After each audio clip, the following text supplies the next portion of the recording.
Why do I need to congratulate someone on doing something they're supposed to be doing?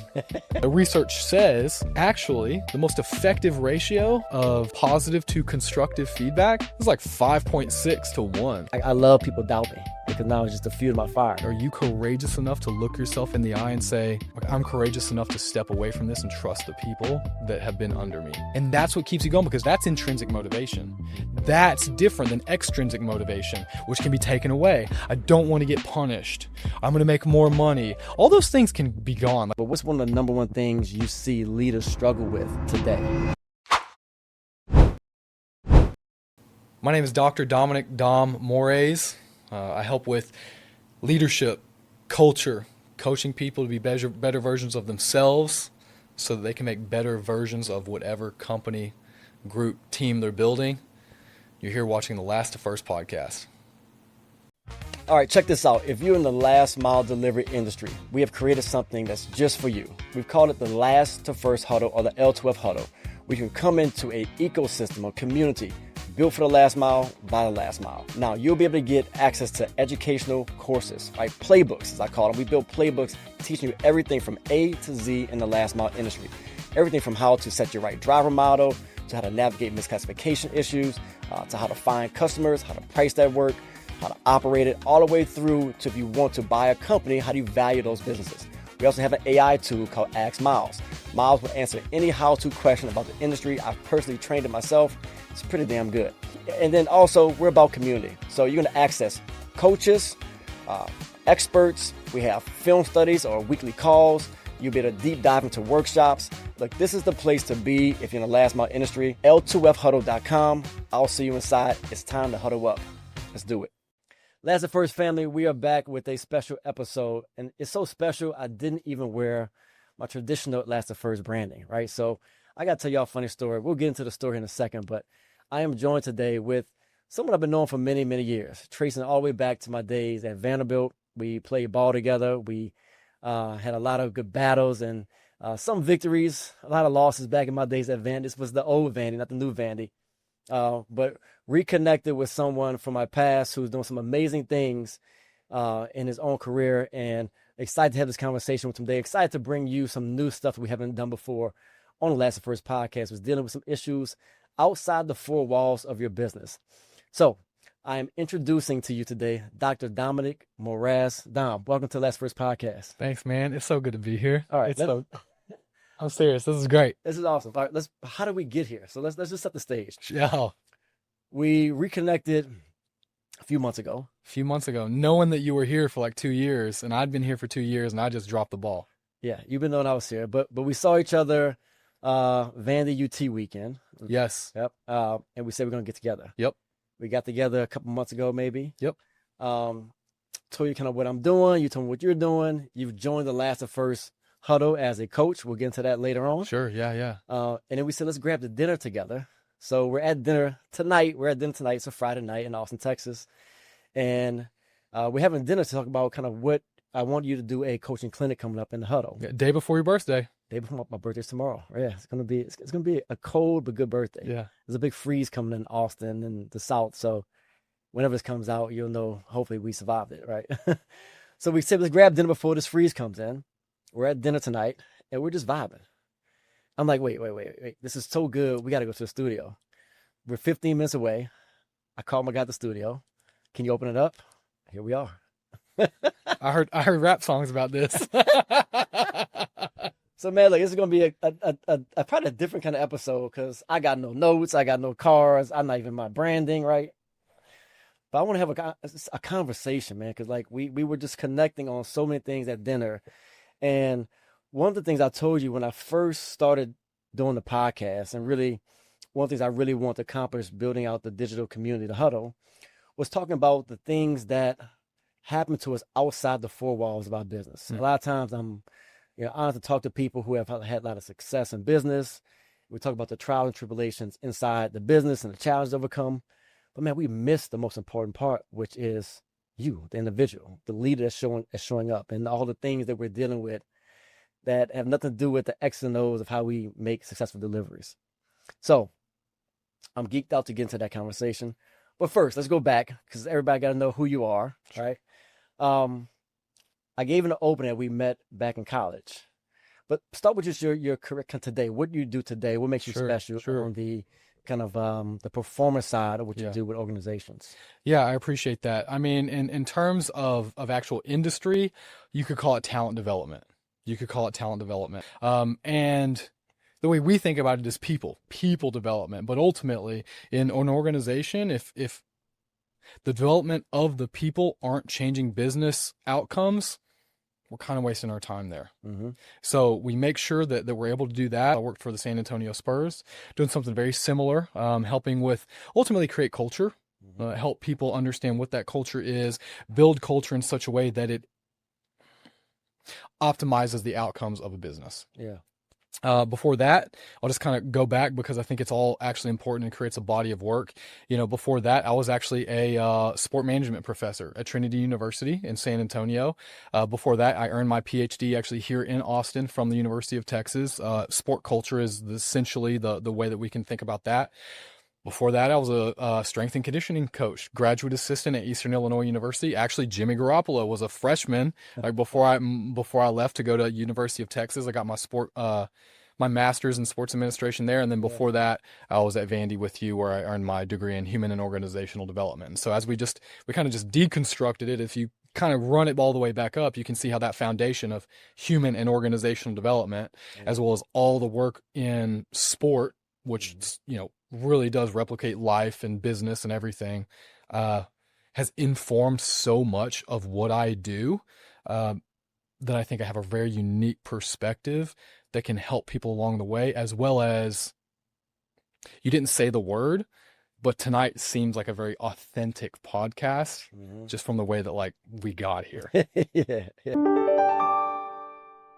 Let's check out from one of our partners what's on the radar for 2026. What's up, David? How you doing? Good to see you, Jason. Happy New Year. Happy 2026. What's the one thing you're kind of most excited about from a feature standpoint coming up on the roadmap for 26? We've launched sort of a fully embedded learning management system where contractors that are onboarded can get HIPAA certified, bloodborne pathogen, hazmat, radioactive, bar 3, and that library continues to grow. We are the best option if you're a life science and pharmaceutical delivery company. What's the one thing you hear from your customers and why they choose ICSAFE? We've built this by listening to customers, and we help our customers run their 1099 operation just smarter, better, and faster than anyone else. We combine industry-leading speed, but also with uncompromising quality. What you're most excited about achieving in the upcoming year? We have a number of new exciting features coming out in 2026. I'm deep in the process of acquiring a company right now that specializes in savings and tax filing for 1099 contractors. We're not resting on our laurels. There's going to be a lot more to come in 2026. That's just one of the few things coming. We've had a couple drinks, right? Right? We're on our way. But look, let's go into that because, you're right. I've always thought this, even when I was running my business, how there's so many parallels in sports and business. Mm-hmm. And still to this very day, every time I face a business problem, I can relate it back to some, for me, it's football, it's our game we played, but some type of sport, some type of scenario, some type of, I think about if I was playing a game of football, how would I approach this problem there? And it helps me quickly get to the way I want to approach it in a business standpoint. So you have the benefit of coaching a lot of leaders today at some, big organizations. You mentioned the Spurs, you mentioned Tesla. What's one of the number one, and I'm going to ask you this question now, but I want to go back, but what's one of the number one things you see leaders struggle with today? Leaders lose sight of the fact that no matter what outcome is created, it's the people who do it. I argue, and I tell this to people, that ultimately work is made up of results, processes, and relationships. I'll use basketball. We have to put the ball through the hoop more times than the other team. Results. Processes. What plays are we going to run on offense and defense in order to get those results? Yep. But if you know anything about basketball, you know that there are some super teams out there who have some fantastic players that can't win more than maybe one championship in a row. They can't sustain greatness. So over time, If you want to sustain your greatness, if you want to build to 3 times, 6 times, 9 times, 15 times, 15x, right? Your company, whatever it is, it's going to start with the people. It's just one of those things that it's still the people. And so often people lose sight of the fact that you have to, when I think about the bedrock of what it means to work with others, it's trust. And there's a phrase out there, people don't care how much you know until they know how much you care. There's research out there that talks about trust. And the research was done, if I'm not mistaken, it was done on West Point graduates as well as people actually in the field in Afghanistan. Okay. Military folks. And they found that trust is made up of the 3 C's. Competence, care, and character. Often when we're trying to influence people to trust us, we try to prove how much we know. They don't care yet. They don't care yet until they understand, like, what's in it for me? Why does this person care about me? Why should I be staying up late at night? Why should I be waking up early in the morning? Why should I believe in this person's vision? Unless I know somehow, some way, like I'm bridging myself to them. It's trust, like no matter what. And it's unfortunate at times that we have folks, like we hear this story. It's like, we try to figure out, okay, what's the game we're playing? Well, if I give enough data, if I figure out the logic, and I propose this and I share this data with you, that you're going to have to believe it.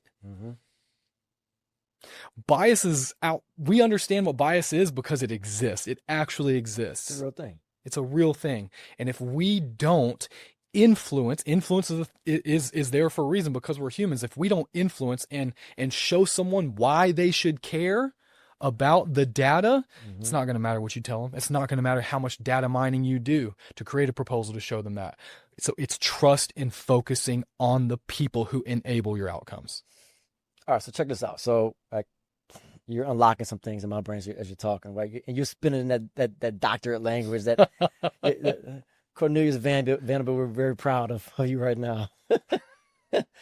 But, we think about back to kind of where we met on our days as walk-on players at Vanderbilt, right? And you talk about trust, competence, care. I've always said, and I said this, I was actually, I was doing a leadership and strategy kind of a speech to a final mile company recently. And at the end of my speech, the speech kind of workshop where we kind of try to break down some of the issues and challenges they're having in the business and how they can get to that from last to first. And one of the things I talked about at the end of it, as we segued into the workshop, was like, in football, we always had the saying, the way you win games is not with X's and O's, but with Joes, right? Or J's, right? If you girl sports. And the analogy is really tied to, yes, we can have strategy, we can have the processes, the game plans, but at the end of the day, the people, right? If the Joes or the Jills are not first buying in and able to execute at their highest capacity and level, it doesn't matter the X, it doesn't matter the O, right? And so it takes me back to, sports where we met at Vandy, also the business. And the reality is as you said, a lot of owners, leaders miss this. They miss the importance of that, of the people. They think too much in strategy, too much in how to get something done instead of the why and connecting to the why. Drop-off brings peace of mind, convenience, and professionalism to every delivery. We're helping healthcare, retail, and industrial businesses offer a better delivery experience. You can place a delivery online from your computer or phone any time of the day with upfront pricing and to-the-minute arrival times. Real-time tracking allows you to monitor your delivery on a live map throughout the entire process. You'll get automatic confirmations when your order is picked up and delivered. Our couriers are vetted, uniformed, and only drive in marked vehicles, guaranteeing a professional experience every time. You can rest easy knowing that we will represent your brand exactly the way you need us to. We're committed to providing exceptional customer service. That's why our delivery experts are available 24/7 to ensure your business goes uninterrupted. This is same-day delivery made simple. Talk to a same-day delivery expert on dropoff.com or call us today. Mm-hmm. So in your experience, right? So let's say I'm a leader out there and I'm having a chat. I'm trying to elevate my company to get to that next, revenue barrier, right? Let's say I'm 5 million, I want to get to 10 million, or I'm 25 million, I want to get to 50 million. And I'm trying to figure out, how do I do that? Yeah. What's the first part to think about when you think about the Joes, the people? Like, how do you start to approach, okay, how do I get them to care? Why does it matter to them? Why should it's almost like you've answered your own question, right? Like, okay, that matters to you, the owner, who's going to, we create these stories about owners. We hear in the news, like Bezos, whatever, like greedy, blah, blah, blah. But that's not the case. Like, you, the owner, probably built this from the ground up because you saw a problem and you probably were influenced by helping to help your family or help the community or whatever that is. You got to make sure you're the leader. Culture is everyone's responsibility in the organization, and it starts and ends with the leader. So how are you going to imbue that culture? How are you going to weave the why into the fabric of everyone's being? So ultimately, like, why does it matter to them? What value, we're really talking about values. I mean, organizations that do things well, they have a mission. They know why they exist. They have a vision. What future are we trying to create? And then they have their values. How are we going to behave as we create the vision, fulfill the mission? So ultimately, what values can you tap into in your people that connect them to the mission itself? Like, it is up to you, the leader, to create that bridge, or make sure you find someone who is crucial, who is skilled, who can speak your language and who can speak their language, that can create that bridge while you set the direction on where you're going to go. That, to be honest, I forgot your question already, but I think we're still onto something good here. But ultimately, how are you going to 6 times that? Like, you have to essentially, you have to translate.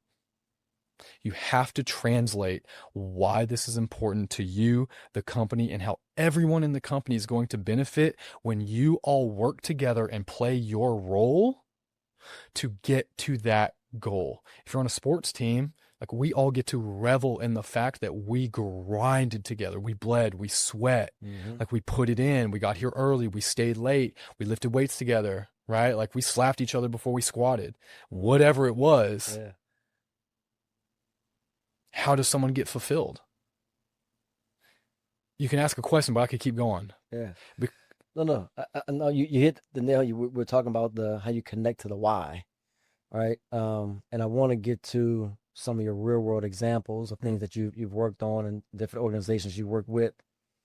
But I want to go back before we go there to our maybe the origins of kind of why you got on this path. Like, what was it that was inside of you? Because when we met a couple months ago, we were at dinner, and this is really just reconnecting. Kind of, we hadn't talked in a long time, so we were sharing kind of a life update. And I was sharing a lot of things in my life, and being vulnerable and sharing the things, that the difficulties I've dealt with both professionally and personally. You were sharing the same things. We even traced the stories back to our days at Vandy, and how we both had the same experience as walk-on athletes, and but then we had maybe the same experience, but a different experience within that same experience. And we talked about the fires and the things that burn to us to this day. And so when we left the dinner table a little while ago, we were saying we're gonna be open, honest, and vulnerable on this podcast. So I'm gonna keep it real on that. We will do that. But I was saying, I'll start now. So I was saying to you at that dinner conversation that one of the things that still burns in me to this very day is that I was a walk-on player at Vanderbilt, felt that I was good enough to play at that level, made a point to go to a school in the SEC to try to compete and play with what I think is the best conference still in America, although this bowl season we didn't do so hot. But we always still go doors.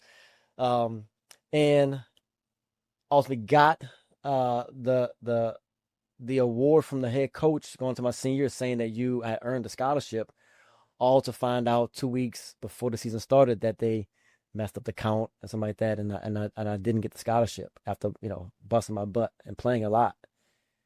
And that's a moment, man. I can remember that moment vividly. I can feel the pain of that moment, me being back on the practice field, outside the stadium, and feeling last. And that is a burning motivation to this very day. When I'm down and out, I think about that moment. I think about how I felt in that moment. Like, that shit fuels me to go harder. Like, I love people doubt me, because now it's just to fuel my fire. So I'm getting to you. That's kind of my story. Like, what started in you that put you on this path to really try to uncover what this is? Because a lot of people, they just go about their day and they kind of just manage through the stuff, but they don't really take time to invest and really understand what's really happening here, and those pain points that we use to push forward. Yeah. Thanks for staying true. High school football. So it's interesting because in college, right, you got on the field and didn't get your scholarship. I got a scholarship and I never got on the field. I don't know which one I would have actually wanted more. Probably to play, because I still feel like I'm not enough. And I think that as I think back to why do I do what I do?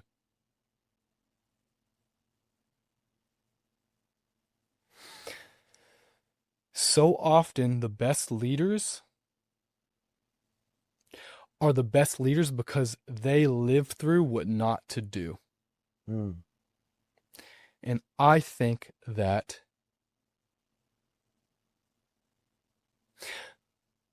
most, if not all, of the male authority figures who I looked up to while I was growing up during my formative years had no other means of communicating than hollering.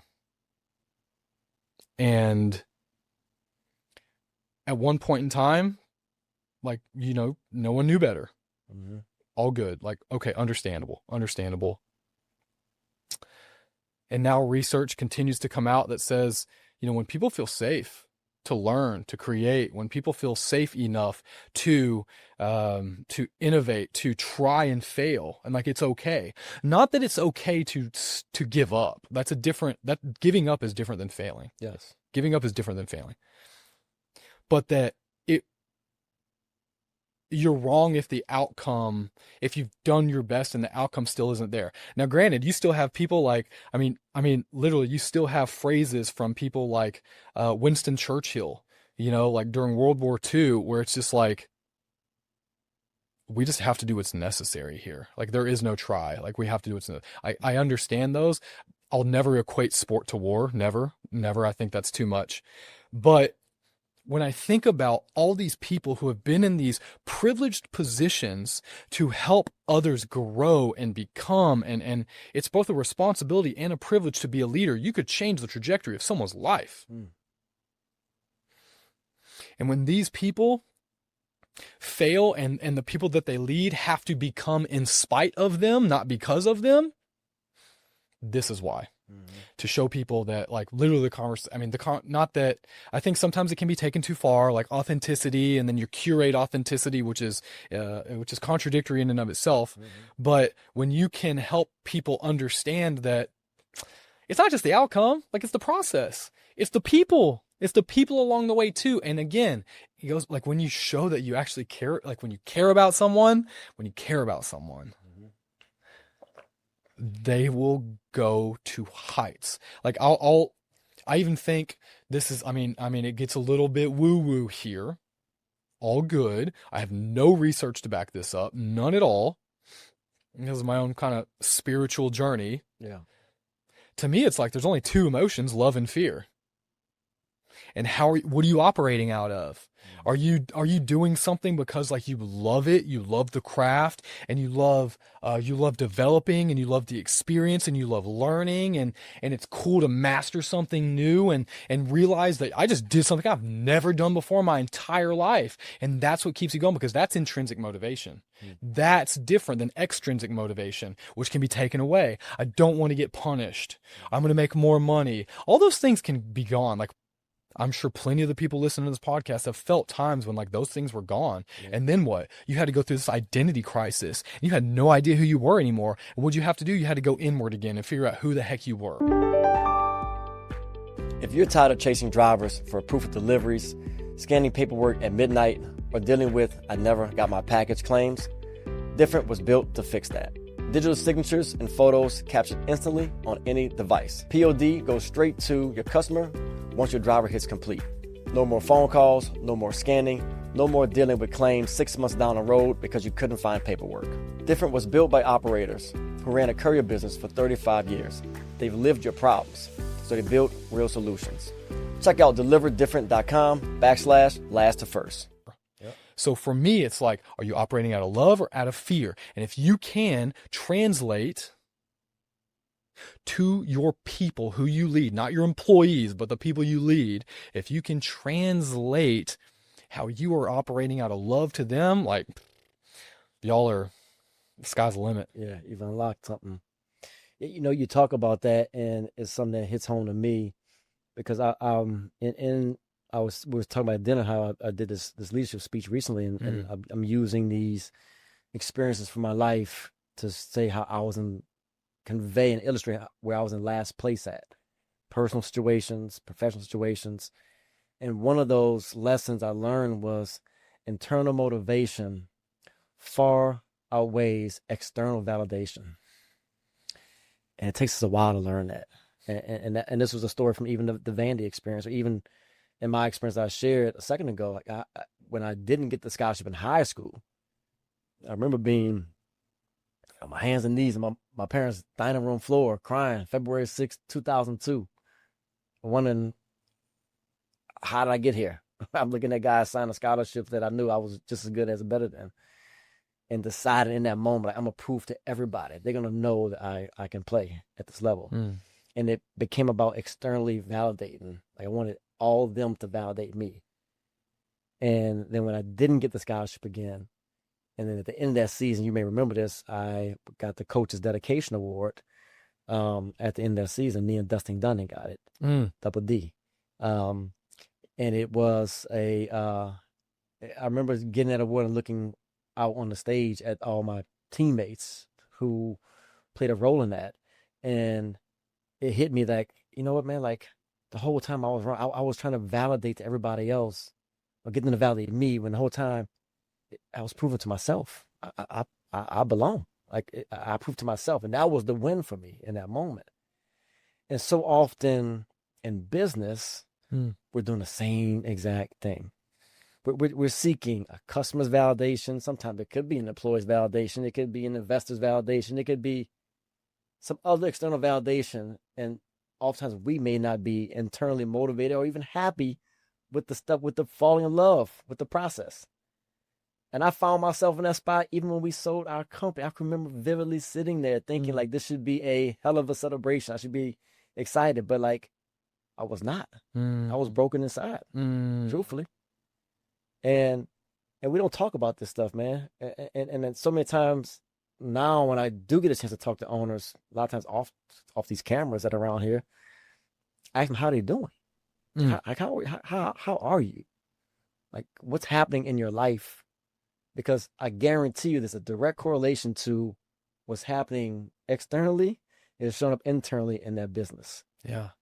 And we don't spend enough time talking about that, which is why I'm so thankful that we reconnected and that you're a part of what we're doing here with Last2First to help address, uncover, and unlock some of the stuff that's built up inside that we're not really addressing and understanding, that can have maybe just as much of an impact as you winning a new customer or going into new vertical space or whatever that big win you think is. Like, if you can help fix who you are, because that's how you show up authentically, and that's how you connect, and that's how you make everything else matter. Yeah. I mean, what you're saying brings up a few things for me.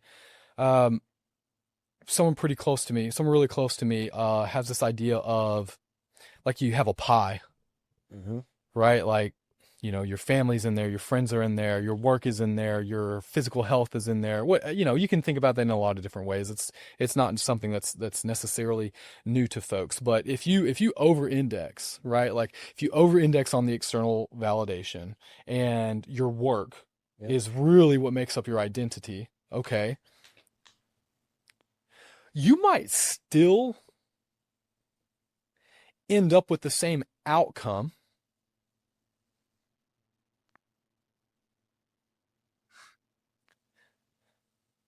but there might be a falling off. There might be a cliff that ends if that was all driven by the external, right? Or it might be that you lost your friends along the way, or I had a divorce along the way, or I became addicted to stuff along the way, or whatever that is. Like whatever the life throws at you. Because I think that, like, again, another kind of belief that I have is like everything is about balance. There's a balance out here. Everything is tension. Literally, we exist because there's a tension in our cells that allows osmosis for things to go in and out of our cells, within our lungs. Like literally, air pressure tension has to exist for us to be able to inhale and exhale. I extrapolate that onto everything. Like tension exists, right? And so from that standpoint, that same kind of tension is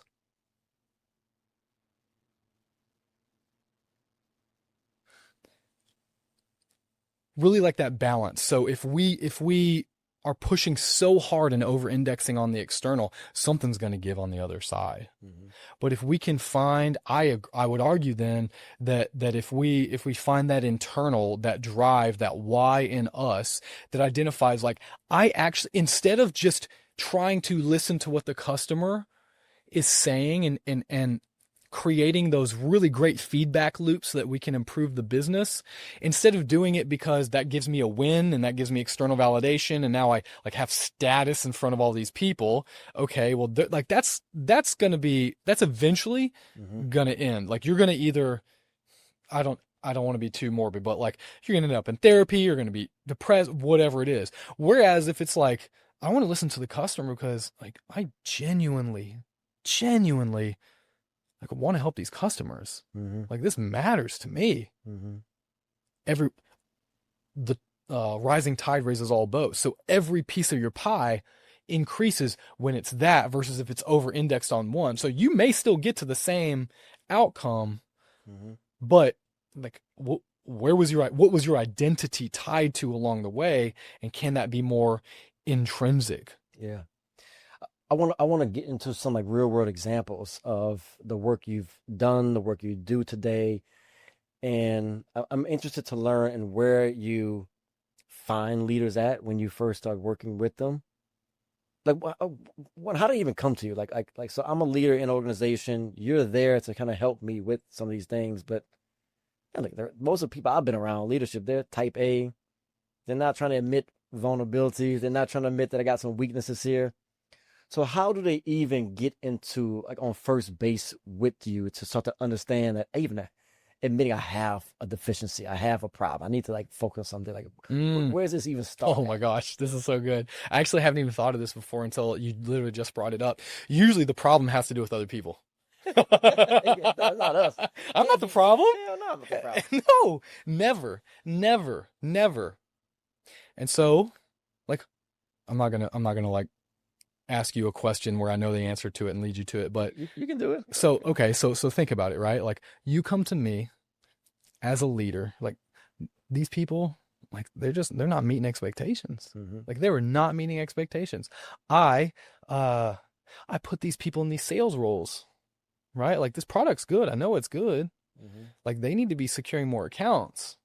I just like, what's wrong with them? Like they're not meeting expectations. Yeah. So, okay, well, tell me more about so first of all, like I'm just I'm letting you talk. I'm letting you hear. What do you think is happening as you start to just share with me and I'm just listening? Like, what do you think is literally being created between us? Right. Trust. Yeah. So now, once we have a little bit of trust and you feel like it's safe to really show who you are, you tell me, yeah, I don't really trust these people. Mm-hmm. I really don't think they're good enough to do this yet. And then we're naive enough to think that they don't detect that. What? What? So again, culture is everyone's responsibility, but it starts and ends with the leader. Yeah. There's a reason this idea of expectation theory exists, right? You got two different kids in a classroom, and the teacher, based on their own experiences, whatever it is, treats one student like they're going to be great, treats another student like they're going to be awful. Mm-hmm. What do you think they're both going to do? They're probably going to meet expectations. Yep. Now, why is it difficult for us to have to treat everyone right in these ways? Well, because it's just hard to have social awareness. I mean, so there's Emotional Intelligence 2.0 by Greaves and Bradbury, 2009, I think is when they put this out. 4 components of emotional intelligence: self-awareness, self-management, social awareness, relationship management. As we develop more self-awareness, we're better able to self-manage. Because when someone just said something, now we know, actually, now I feel warm. The tone in my voice actually got a little more angry. The speed of my voice got higher. Am I even aware of that? And am I aware of why? Yeah. A lot of people aren't. Yeah. Great. Well, once you're more self-aware, now you can self-manage and be like, oh, wait a second. Like, I just actually need to just close my eyes for a second. Like, So tell me more about that instead of just going after someone. Right now, what you can do is when you have more self-awareness and you can have more self-management, you also have more social awareness. Social awareness, that being like, what's going on with this person? It doesn't track directly, but empathy. Mm-hmm. Are there multiple explanations as to why this person acted the way that they just did? Yeah. Probably so. It's probably not your first assumption. Maybe it is. Like, maybe you're good at that. Maybe you know them well enough. But still, all that to say, you get better at all 3 of those, your relationships are always going to improve. Emotional intelligence has been shown to be to contribute up to 35% of a leader's effectiveness. Wow. More so than IQ. Do you find that, you know, we use this term leaders, it's almost like it's when someone says I'm a leader, or whether they say I'm a leader or you are looked to as a leader, so whether it's internal or external, there's a certain level of expectation with this word leader. Like, these people have it figured out, right? Like, and often, in my experience, many times the leader hasn't been trained how to lead. They are there because individually they probably had a lot of the gumption and the persistence and the hustle and the this and the that you need to build something, create something, and then all of a sudden you find yourself leading an organization in many cases. So they never had the formal, actually, like, training, understanding of how to lead. I do believe that some leadership things are instinctive. Right? You just have these instincts. And I also believe that there's another good portion of it that's, you know, you learning through experience or through some formal type of, like, understanding of real world situations. So going back to, like, these examples that when you interact with folks in your organizations, when they are presenting to you a challenge, a dilemma, a situation, and you're diagnosing it, how do you get them to do the things like you're saying, like the self-reflection and the awareness? Because ultimately, to your point, they have to start inward to go outward. I think that's something that we talk about at dinner, right? And from a personal standpoint, but it applies professionally. And I guess I'm looking for some examples of where you found success in. Sure. Yeah. Sorry, I realized I just rambled big time. You build the trust, and then you ask great questions that force them to look themselves in the mirror and understand, like, what am I doing differently? What usually happens that I've found is that leaders are leaders because they were individual contributors or they started something and they were great at it. And then they found some success. And now they have a few other people and they've shown those people exactly what to do. And then they've moved up another rung. Right now they have 2 levels of people below them and they're showing everyone else exactly what to do. Here's how I would do it. And if you want to iterate a little bit, that's fine too. But again, as you keep on moving up and up and up, what happens? That means that you got maybe 5 levels of people below you. Those people at the very bottom of that bottom, you know what I'm saying here, those people at the 5th level are still looking to you for direction. That's not how organizations run. That's not how effective organizations run. So many people who care, first of all, care, right, about this thing. Yeah. Maybe it's their baby. They've lived it. They've been through it. Ultimately, they're doing the job of the people below them. They care so much that sometimes they don't trust the people enough below them to delegate and allow them to do things their own way. Their own way. So what happens, instead of coaching people to say, what do you think? How do you think the best way to do this is? Yeah. They say, have you thought about doing this? That's not a question. That's a suggestion. That's a suggestion. Yeah. So in reality, like when you're a leader, closer to the front lines, you're responsible for output. As you move up, eventually, you're responsible for outcomes. That means you have to lead leaders. And you really can't get away with telling those leaders what to do. You have to make them better leaders. And I think of that as coaching. Not coaching like a sport coach, which is like, hey, when the guard pulls, you need to look this way. No.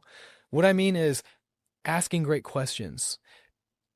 Helping people to develop metacognition, which is, in other words, thinking about how they're thinking so that they can make better decisions when you're not there. So that you teach people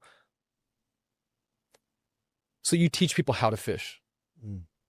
You know, this is ringing a bell to me. Probably, gosh, let's see. Maybe close to 10 years ago, maybe 12 years ago, there was a big company back in Louisiana, a last mile delivery company.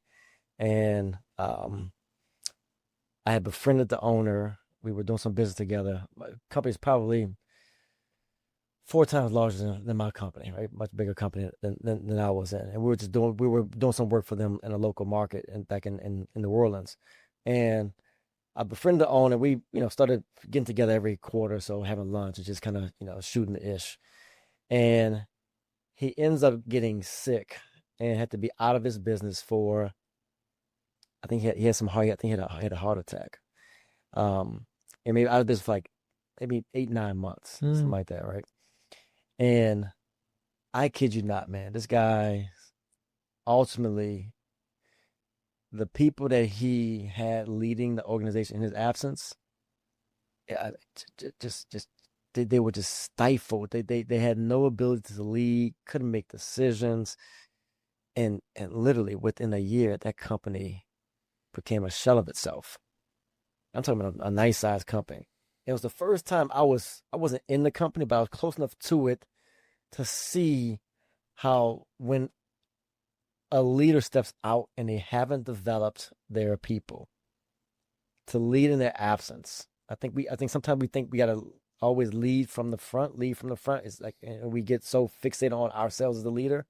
We forget the most important job of a leader is to develop the people around you so that you have a team, so in your absence, they can still execute and function. And it was the first time I saw this like breakdown. And ultimately the company sold for pennies on the dollar. And I feel bad. I still feel bad to this day for what happened to this guy, and his whole life savings was tied in this company. But there's several people, particularly in this industry, that have ascended to a leadership position because they've been successful, but they haven't been great at being leaders in terms of developing the people around them, or haven't been trained to do it, or kind of just ignorant to how it works, how to get this done. So what advice would you have, and what would you tell those folks about maybe how do you start to approach that? Because there are a lot of companies in our industry today where you guys know this out there. There are a lot of companies that are on a second or third generation of ownership and may not have another generation behind them, and trying to figure out the succession plan. Mm-hmm. You know, and I'm thinking about some of these guys in my mind. I'm asking this question about how do they start to develop the leadership around them so that they can actually have an organization that is sustainable without them there. Yeah. Oh man. All right. Where do I start? So first of all, you have to realize it. And it's gonna be a very masculine way of thinking about this. Like, are you courageous enough? Like, are you courageous enough to look yourself in the eye and say, like, I'm courageous enough to step away from this and trust the people that have been under me? Do I believe in my own abilities that I have developed these people enough? And if that's a no, okay, like there's your first step. Mm-hmm. But the thing is, like, is that fear that just welled up inside of you going to make you grab even harder? Or is it going to make you say, I got to find a way to be able to take a 2-week vacation and not check my phone? Or maybe just check it every other day. That honestly, like, maybe there's some people listening to this that are like, never. Okay, that I'm talking to you, you know, like, that's heavy. It's heavy, bro. That's heavy. And that's the thing is, like,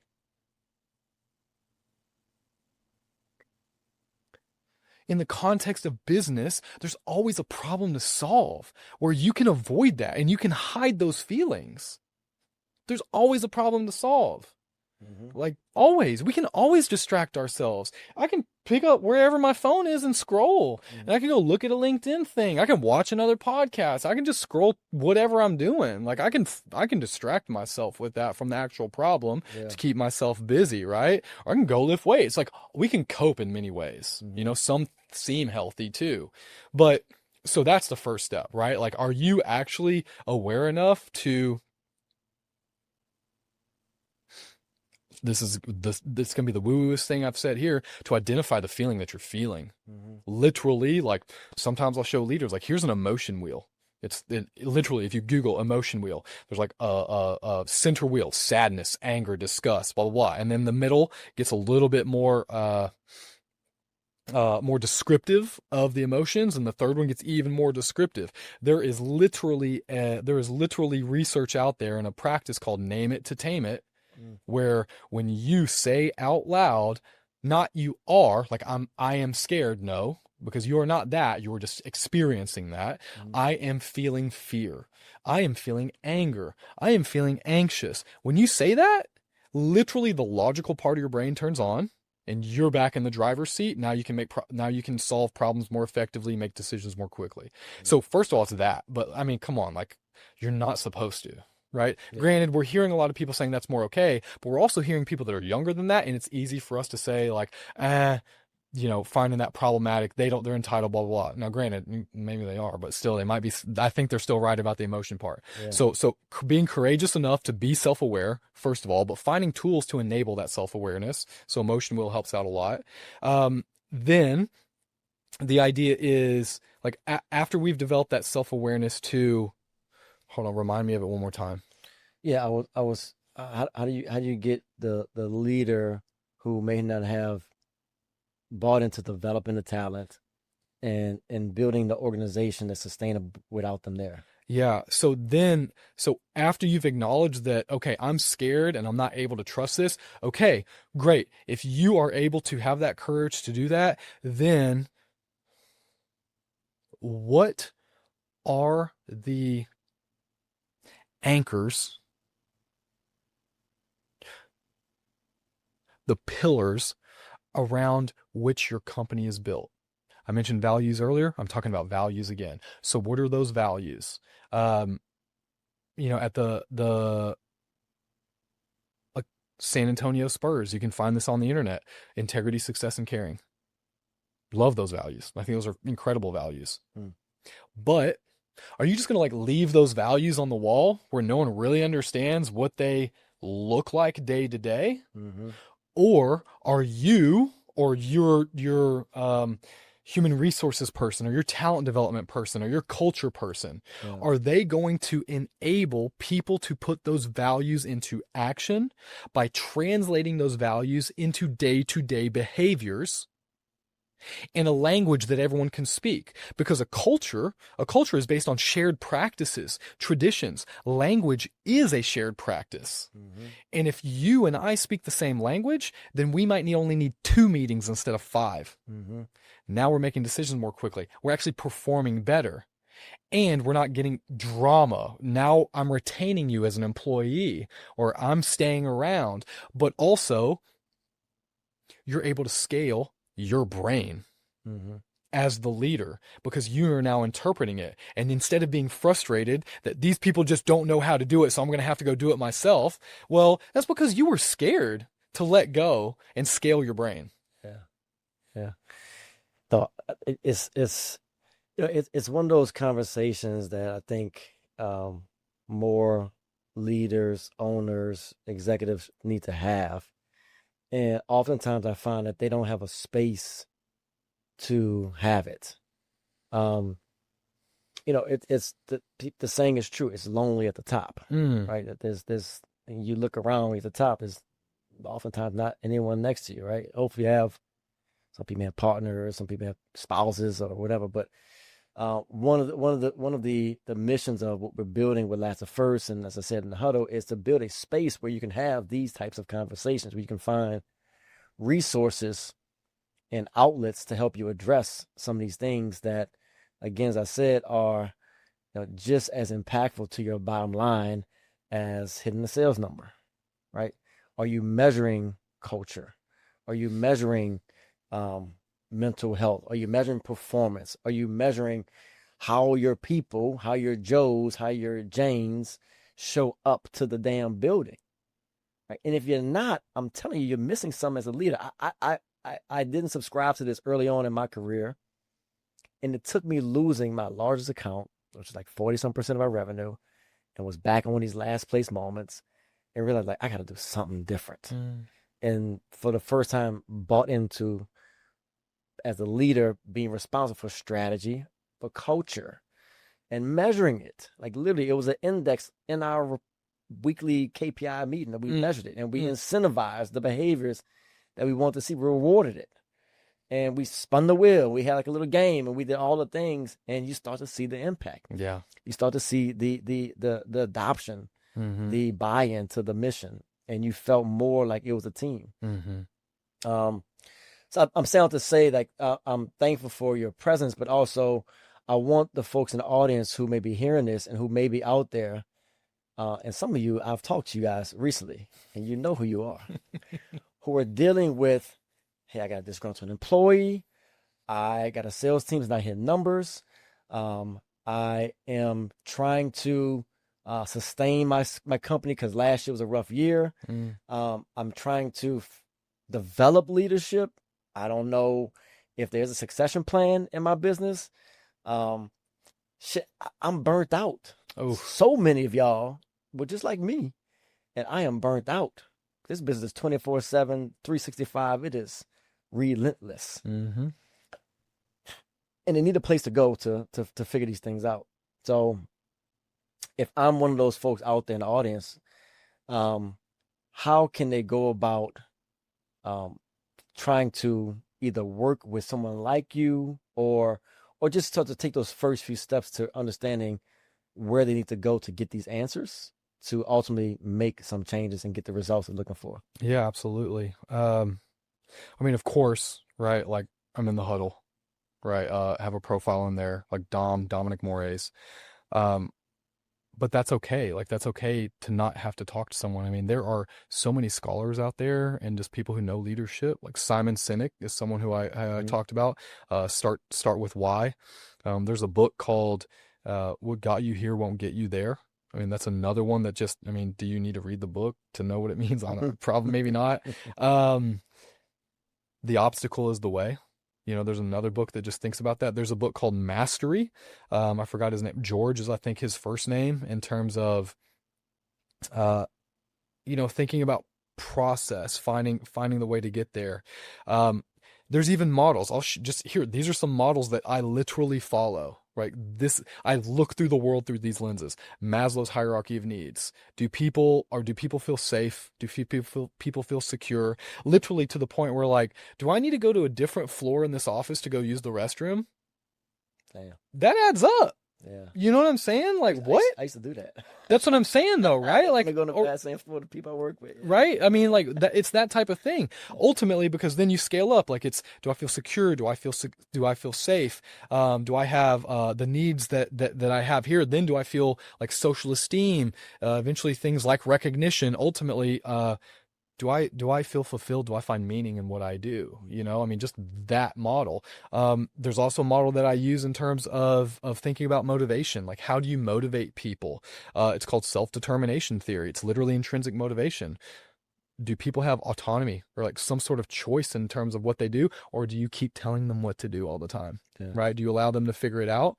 Are they able to feel competent? Are they able to see that they are becoming more competent? Maybe through metrics or just positive feedback. Oh, I'm riffing now, right? Yeah. That's all we're here. So often people are like, especially old heads, right? Or older heads. Why do I need to congratulate someone on doing something they're supposed to be doing? Talk about a sport mentality, right? Sound like my dad, yeah.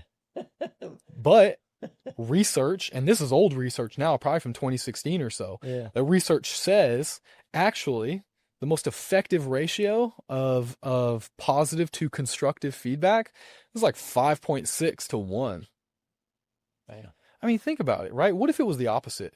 And every time your leader came up to you, it was some constructive feedback because you weren't doing something right or you weren't enough. Eventually it turns into the teacher on Charlie Brown. Want. Like, I'm not going to listen to my coach if they're going to tell me negative stuff every time. Yeah. But if they keep affirming me, if they keep acknowledging the things I'm doing well, they, dare I say it, I can tell that they care. If they tell me that I need to be doing something a little different, done. Like, easy, because I know that, right? Yeah. And if you say something like, there's a phrase out there, I think Mel Robbins, she's fantastic too. She's unreal. Fantastic. Yeah. Mel Robbins, she has this phrase, I'm not going to quote it exactly, but it's something along the lines of, hey, I'm about to give you some feedback and I'm giving it to you, first of all, because I care about you. Second of all, because I know that you can achieve it and I have high expectations. I know that you can meet these. Like, you've just done it all. Like, and this is the feedback. Like, let me know if you have questions. I'm here to support you, remove obstacles along the way. I'm also not here to do your work for you. I'm gonna park you there for a second because it goes back into, I'm having this full circle moment back to our Vandy conversation when we were talking the first dinner that night, and you shared earlier kind of we had similar experience but different experiences. And you asked me kind of, well, what made a difference in my situation? I mentioned your coach, your linebacker coach, Coach Beelan, right? You had a different experience with him than I did, but he was probably, I hate to say it, but one of the few coaches at Vandy that I felt actually cared about me. Like, literally, how are you doing? How can I help? He was the reason I actually got probably on the field more so through special teams, because we actually had a conversation. He actually asked me what I want to do, and I was willing to run through a wall for the guy, right? And he held me accountable too. When I messed up, he was the first one, showing my mess ups on film, right? Give me you downgrade my score for the game. But that care factor made all the difference in the world to this very day, and praying for him because he's dealing with a severe cancer right now, but we still text once a week and check on each other, but we still care. Yeah. And I think that's the part that we all think we understand, but we don't get until we get it, where like that care factor, man, that goes so far beyond the work we do, And I think that's a very important part of all of anyone's success. And look, there's all kind of different levels of success, but the people that I look to that are more interested in the success of the people around them than their own, that's the people that figured it out. No doubt. No doubt. Out of all the things we talked about tonight, I think this is the first time that we've mentioned the word accountability. Mm-hmm. It's a lot easier to hold people accountable when they know you care about them. Yes. It's a lot easier to keep people in the lane. Here's your job description. Here's what I expect of you. Here's what success looks like. Here's your lane. Like, it's a lot easier to hold people accountable there. And maybe you can go to sleep more easily at night. Some people probably can go to sleep totally fine. That's cool too. But like, you can go to sleep maybe more easily knowing that, man, like, I did what I could for this person. And when they didn't meet expectations, it was okay that I held them accountable. Mm-hmm. Like, there's this, I mean, you deserve something as a leader out of that too, because you give and give and give. Like, how are you going to know what's your measure? Like, what's your measure there? So I'm glad that you brought up accountability, because people talk about it all the time. They talk about it, but a lot of times they don't want to be about it. Yeah. But it's easier to do it when you do care, for sure. 100%. Yeah. Like, it's a different type of relationship. It was probably the thing that I took away the most, being in a family business. I was second generation and worked close to my mom and my dad, and our business partners became like family. Like, man, we fought like cats and dogs sometimes in those meetings, and just trying to get on the same page. But the one thing I knew that cut through all of the noise was that every single person around the table cared about each other, and we cared. It's like a football team. Like, yeah. We've been in the same locker room. Yeah, we know what happens in the locker room. Mm-hmm. It's all type of different personalities in the locker room, all type. But the team that have found the most success, like, when they walk out, that fist is tight. Right? They're on one accord. Our buddy Clark Lee, who is now coaching the team, has done a phenomenal job. Just won I forgot the name of the award, but he won the Eddie Robinson. I think so. Eddie Robinson Coach of the Year award. Yeah, I mean, Signetti didn't win it. Clark won it. But didn't Signetti win it last year? I think he did. Yeah, I mean, I love Sig. I mean, shout out to Sig and what they did with Indiana. That's crazy story. What a room to be included in. Yeah. Yeah. And we shared a room with him too. That's what's cool. Yeah. We shared a room with Clark. Oh yeah. Yeah. Yeah, for sure. Walk on the alley. Yeah. The harbor. Yeah, remember that? And you see Clark now, like, I see him at games, and I've got a little bit, we stayed connected, and we did some stuff with the NIL we was talking about earlier. I love about Clark, man, like, he's true to form. Like, he's authentic. He is who he says he is. He's exactly who he says he is.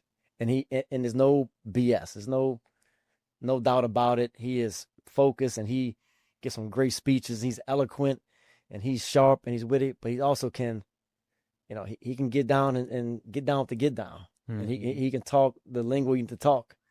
And man, that's leadership, man. That is beyond the X and O's, his genius with crafting defenses. Like, he can relate to players in a way that very few coaches, especially in today's world with NIL and all the things that happen like that.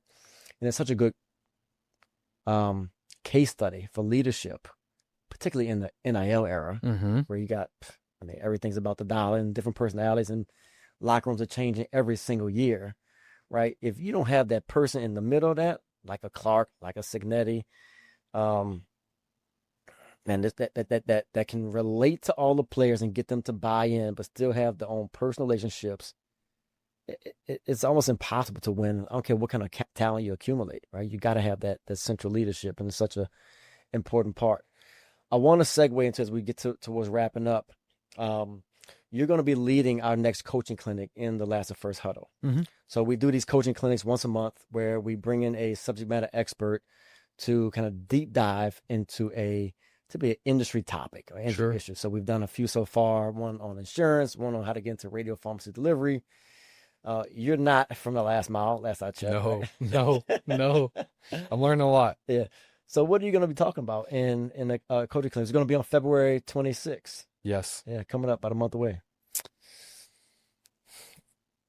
Some of what we've mentioned here, how do you lead a team who is basically who you can walk away from, like a high performing team? What does that look like? What are some things that we can keep in mind, both from a theoretical level, what does that look like? How do you do it? And then, the practical standpoint, what are some day-to-day behaviors that you can enact to be able to take some value away from the hour or so we'll spend together? Yeah. And the key to that is developing, like I said earlier, like you got to be willing to be vulnerable to accept kind of where you are, right? And to take in the information so that you can try to. There's a phrase. I'm so glad you said that, because I was like, man, where can I fit this phrase in? So,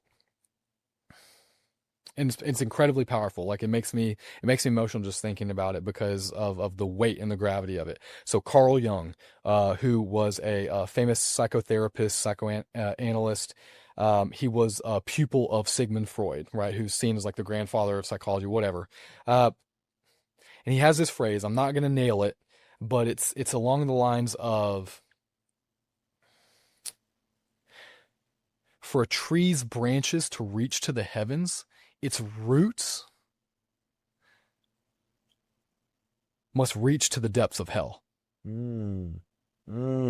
think I've heard. And what we're talking about is like integration. It's really the crux of everything I've been saying today is like, can you look yourself in the mirror? Like, can you look at the abyss and have it look back at you? Like, can you face your deepest fears, your deepest insecurities, and be like, all right, I'm gonna accept that enough to be able to know exactly what I need to do about it. Because when you can do that,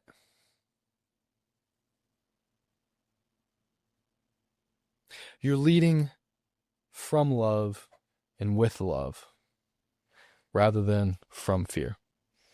I want to, I'll probably get a little too personal here, but at dinner, I was telling you, it took me a while to learn that lesson. And I learned it, honestly, going through a divorce, right? And it was probably one of the first times, I sort of grew up with all the things I've wanted and needed. So it's not like I had some hard luck story growing up. But I was kind of like the golden boy, the golden child, and always kind of looked to like, put on the pedestal type of thing. And I found myself in some ways not living for me.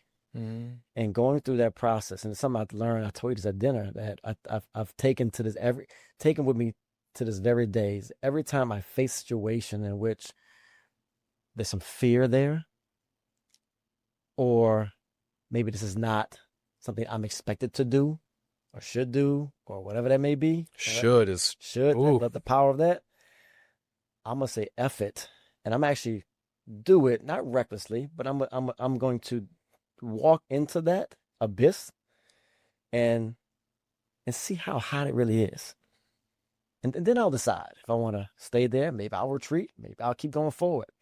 But every time I've done that since, it's pushed me to something that I had no idea. It made me uncomfortable to the point where I had to almost shed some skin in a way to push through. And look, man, that I'm sitting there saying like it's easy. That shit is hard. It will push you to the core of a lot of self-discovery, and but to truly tap into your purpose, to go in to your oneness and to unlock that authentic version of yourself, the most authentic version of yourself, so you can lead with passion, with love, with care, with the things that you do, competency. You've got to fucking do that. I don't know how to say it. It's just one of those things you gotta do it. And And so when you said that, just made it triggered me back to that conversation we had earlier. And it's true.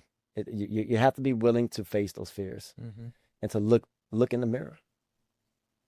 Easier said than done. Oh, oh, Yeah, yeah. easier said than done. So man, let's wrap up with this. I asked every single one of my guests to give me their last to first moment, which is a moment in your journey where, you made a decision, something happened, some obstacle, some challenge where you made a right decision, kind of put you on a track to go from last to, proverbial first, right? I know it's always challenges there ongoing, but as you look back on your, 40 some years of life so far, what's that moment where you can say like it was a last or first moment for you? I think going to Vanderbilt, where I learned that there were a lot of people. I mean, we had 10,000 people, including the grad school students. There were a lot of people that led lifestyles that I didn't even know could exist. Yeah. And thinking that those lifestyles were unattainable. These people are literally better than me.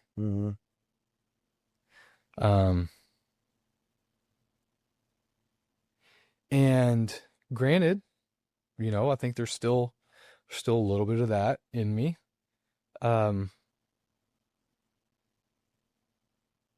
But I think continuing to try to come back to myself, and when it was time to make decisions, could I have made better decisions along the way? Of course. But during those decisions, I followed my passion, and that was the best.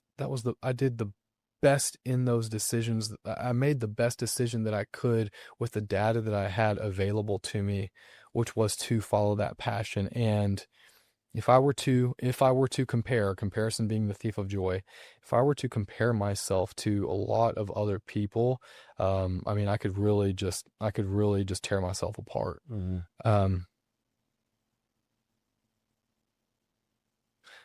But I'm incredibly proud of the way that I've synthesized my experience to be able to sit here in a room with you, with someone who yeah, we were in the same locker room, but we didn't really like hang out. Yeah. But like I would call you a brother. Like we shared that. Yeah.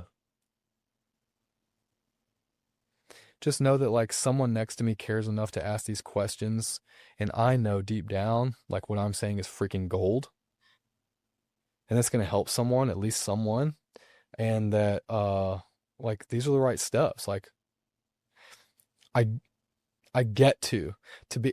I just turned 40 on Thursday of last week. Yeah. Happy birthday. Thank you. And that morning I had a session where I shared, like, I came to the conclusion that I just sat there and it's like this morning, like, everything's fine. Like, and that meant peace for me. Yeah. Everything's fine.